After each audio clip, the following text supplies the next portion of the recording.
আসসালামু আলাইকুম। Chicken nuggets বানানো যে এত সোজা, আগে জানলে এই রেসিপিটা অনেক আগেই বানিয়ে ফেলতাম। চিকেন নাগেটসের জন্য প্রথম প্রয়োজন বোনলেস চিকেন, তার সঙ্গে পাউরুটি। এখানে প্রায় আমি 150 গ্রামের মতো মাংস নিয়েছি, আর তার জন্য নিয়েছি 3টে পাউরুটি, 1 চামচ আদা রসুন বাটা, স্বাদ অনুযায়ী চিলি ফ্লেক্স, অল্প পরিমাণ ভাজা জিরে গুঁড়ো, আর তার সঙ্গে 1 চামচের মতো দিয়েছিলাম গোলমরিচের গুঁড়ো, আর তার সঙ্গে স্বাদ মতো নুন, আর 1 চিপি সয়া সস। এবার সবগুলোকে ব্লেন্ড করে নেব।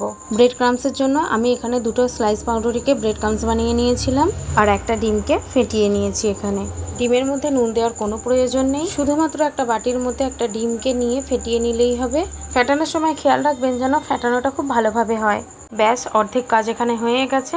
এবার এগুলোকে শেপ দিয়ে নেওয়ার পালা। হাতে কিছুটা পরিমাণ সাদা তেল নিয়ে ঘষে নিন। এবার এই মিক্সচারটা থেকে কিছুটা পরিমাণ করে নিয়ে হাতের তালুর সাহায্যে এটাকে একটা শেপ দিয়ে নিন। আপনারা আপনাদের মনের মতো করে এখানে শেপ দেবেন। আমি এখানে চারকোনা একটা শেপ দেওয়ার চেষ্টা করেছি। বাড়িতে আপনারা চিকেন নাগেটস কখনো বানিয়ে খেয়েছেন নাকি আমায় কমেন্ট করে জানাবেন। আর এই বৃষ্টির দিনগুলোতে সন্ধ্যাবেলাতে অবশ্যই বানিয়ে খাবেন। ঝিরিঝিরি বৃষ্টি, তার সঙ্গে chicken nuggets with chilli sauce and tomato ketchup. সত্যি বলছি, সন্ধ্যাটা দারুণভাবে জমে যাবে। সন্ধ্যাবেলা কিন্তু স্ন্যাক্স জাতীয় খাবার খেতে আমাদের সবাইরই ভালো লাগে। আমার বাড়িতে সবসময় কিন্তু স্ন্যাক্স জাতীয় খাবার বানানো হয় না সময়ের অভাবে। সব নাগেটসগুলো শেপ দেওয়া হয়ে গেছে। এবার একটা করে নাগেট নিয়ে সেটাকে প্রথমে ডিমের ব্যাটারে ডিপ করব, তারপরে ব্রেড ক্রামসের মধ্যে। এখানে আমি একবার করেই সবকিছু কোট করব, তা না হলে বড্ড মোটা হয়ে যাবে। প্রত্যেকটাকে সেমভাবেই আমি কোট করে নেব। ডিমের ব্যাটারে কোট করার জন্য আপনারা চামচ ব্যবহার করবেন, আর ব্রেড ক্রামসের ক্ষেত্রে শুকনো হাতটাকে ব্যবহার করবেন। দুটোতেই চামচ কিংবা হাত একসঙ্গে ব্যবহার করতে গেলে ডিমের মধ্যে ব্রেড ক্রামস আর ব্রেড ক্রামসের মধ্যে ডিম একেবারে মিলেমিশে যাবে, আর কাজটাও খুব বিরক্তিকর হয়ে যাবে।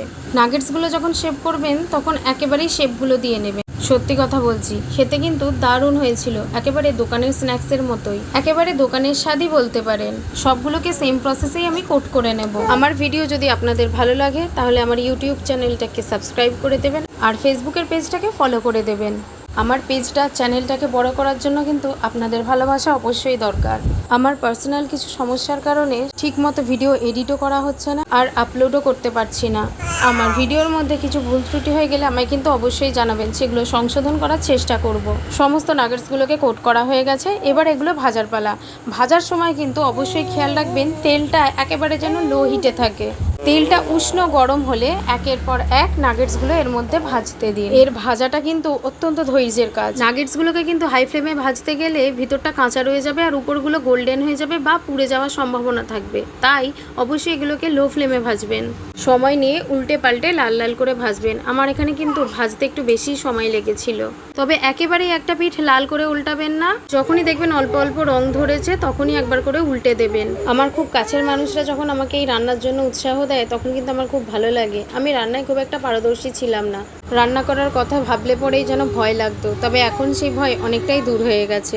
এই ভয়টা দূর করাও অনেকটা সময় সাপেক্ষ। ধৈর্য এবং সাহসিকতা, এই দুটোর কারণেই আমি সফল হয়েছি। দেখুন কত সুন্দরের রংটা এসেছে। আমার মতো করে আপনারাও ট্রাই করুন, দেখবেন অবশ্যই সফলতা পাবেন। চিলি সস এবং টমেটো কেচাপ দিয়ে প্লেটিংও ডান। এবার বৃষ্টির সন্ধ্যাটা এনজয় করুন। আপাতত টাটা, খুদা হাফেজ।